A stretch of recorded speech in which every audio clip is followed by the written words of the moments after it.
With our material cut and shaped, now it's time to start thinking about how we're going to actually install these new port lights.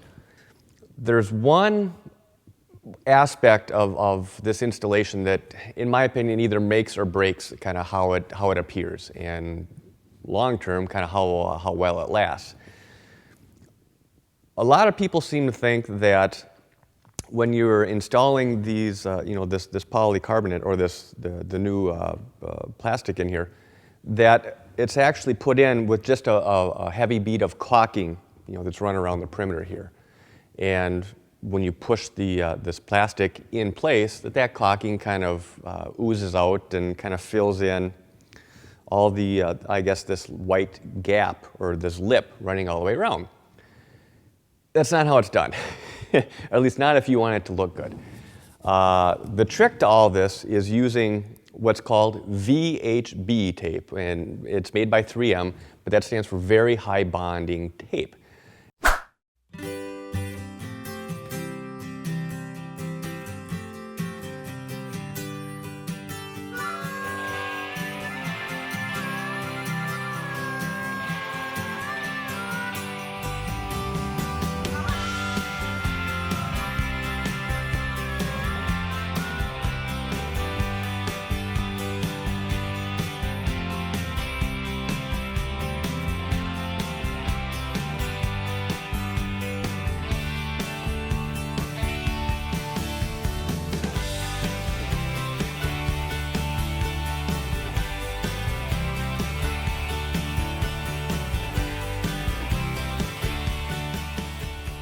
Now on these corners, basically all we're going to be doing is cutting in just a nice little radius right here, so that when it comes down even with this side piece edge right here.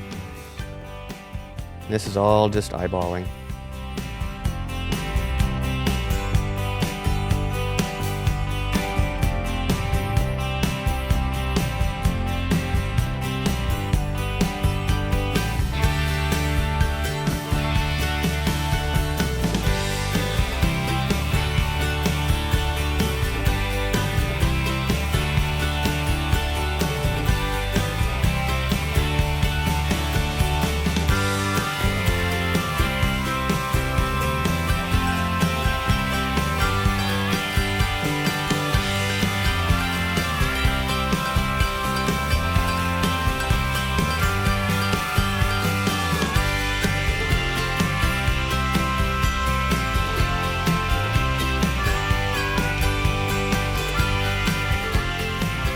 Before I actually peel the top of the tape off, a really good thing to do is to test fit your panel.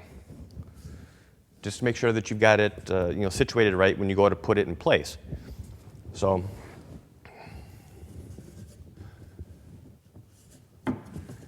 and also too, when you're doing this, you want to pay close attention to what kind of reveal or gap you have going around the perimeter. Just kind of use your fingertips as you're sliding it in.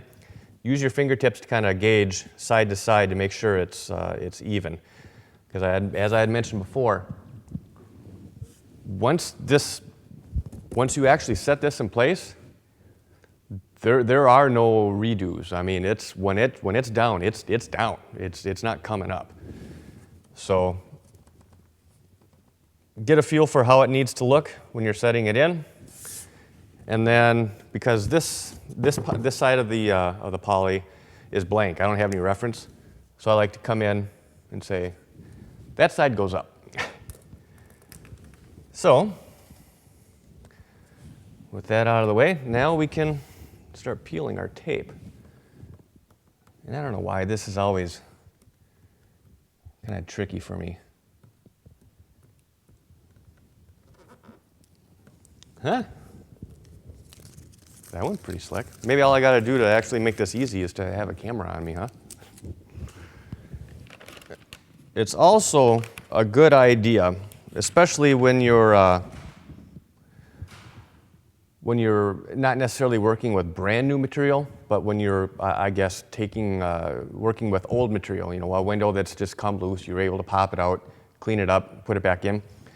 In that situation, it's a good idea to go around and clean the glass with it's a 50-50 mixture of, isopropyl alcohol, basically rubbing alcohol, and water. Mix 50-50 on just a paper towel.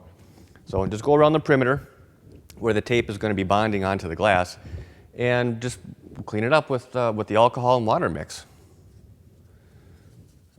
Let it dry, and now you can stick it in place. Now you can see here when I'm holding it, my fingers are on these bevels or these chamfers edges.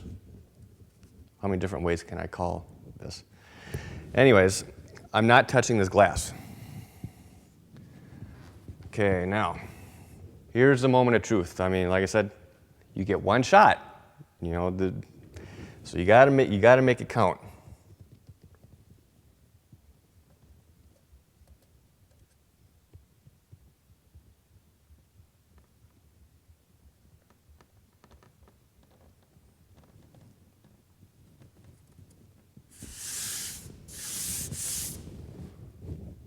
Easy, right? What I'll do after I've got it in place is just to put some pressure on here. It bonds almost instantly, but this is one of those tapes that the bond gets stronger over time. I think, if I remember right, I think you have something like 50% of the bonding strength after, 20 minutes. But after 24 hours, then this tape has 100% of its bond. So anyways, getting back on point, after I've got this in place, then I'll come in with my knee and just put my weight on it, for a few seconds all the way around.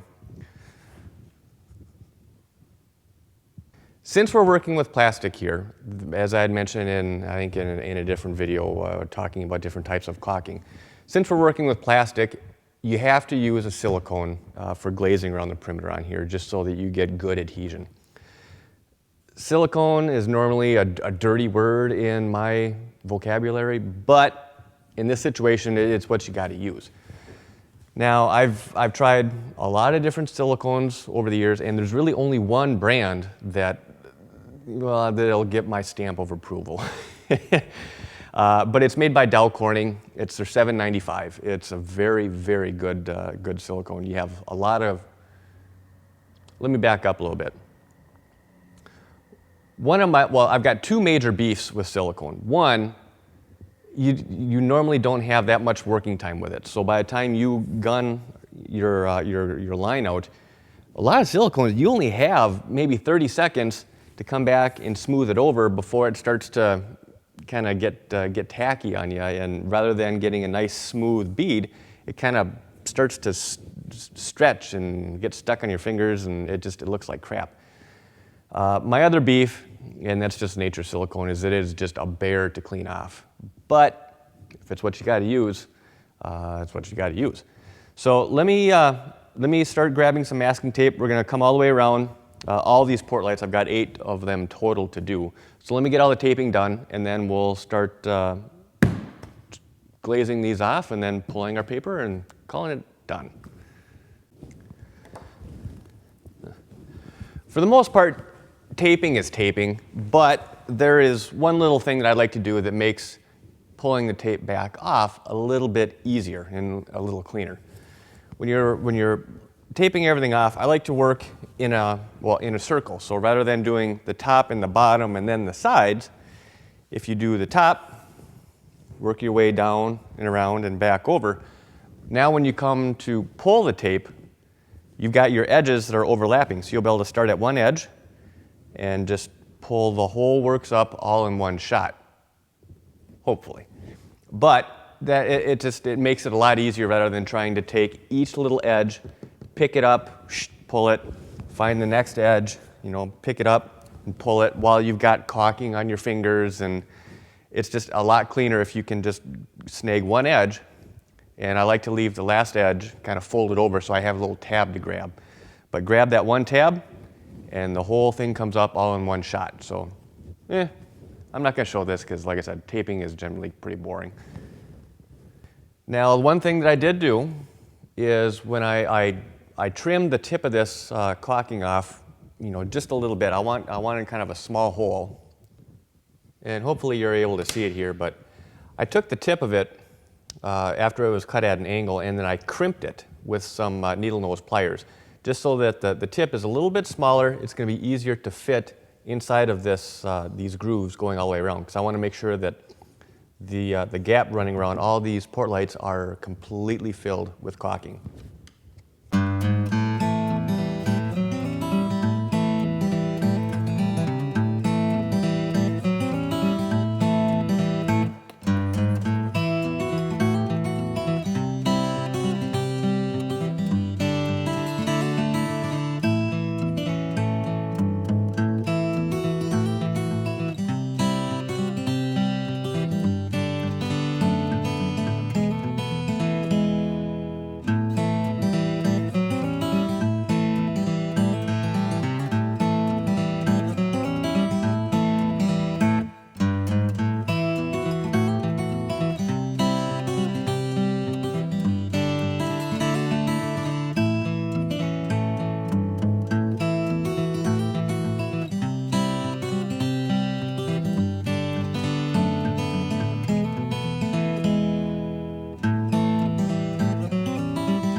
This has been a Portlights Today production.